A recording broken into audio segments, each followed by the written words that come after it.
உறவுகளுக்கு வணக்கம். பெரியாரின் கொள்ளு பேத்தி தேர்தலில் போட்டியிடப் போவதாக அறிவித்தார் என்ற தலைப்பில் இந்த காணொலியை காண்கிறோம். தந்தை பெரியார் இவருடைய அண்ணன் மகன்தான் ஈவேகே சம்பத். இவர் அரசியலில் திராவிட தலைவர்.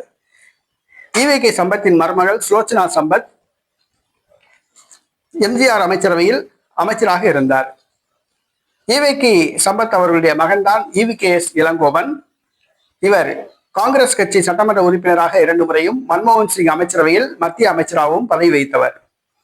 அந்த EVKS இளங்கோவனுடைய மகன் தான் ஈவேரா திருமகன். 2021ஆம் ஆண்டு நடைபெற்ற தமிழக சட்டப்பேரவை தேர்தலில் ஈரோடு கிழக்கு தொகுதியில் போட்டியிட்டு வெற்றி பெற்று குறுகிய காலத்திலேயே மாரடைப்பினால் காலமானவர்.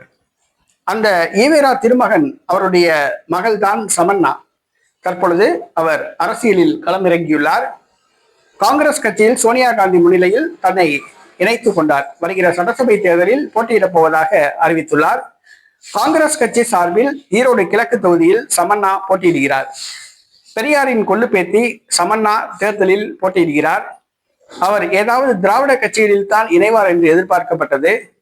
ஆனால் தன்னுடைய தந்தையின் வழியில், தன்னுடைய தாத்தா EVKS இளங்கோவன் வழியில் அவர் காங்கிரஸில் இணைந்துள்ளார். சோனியா காந்தி முன்னிலையில் காங்கிரஸ் கட்சியில் இணைந்துள்ளார். வருகிற சட்டசபை தேர்தலில் ஈரோடு கிழக்கு தொகுதியில் அவர் போட்டியிடப் போவதாக அறிவித்துள்ளார். இது திமுகவுக்கு சற்று அதிர்ச்சியை கொடுத்துள்ளது. திமுக தங்களுடைய கட்சியில் சமன்னா இணைவார் என்று எதிர்பார்த்தது. தற்பொழுது காங்கிரஸ் கட்சியில் இணைகிறார்.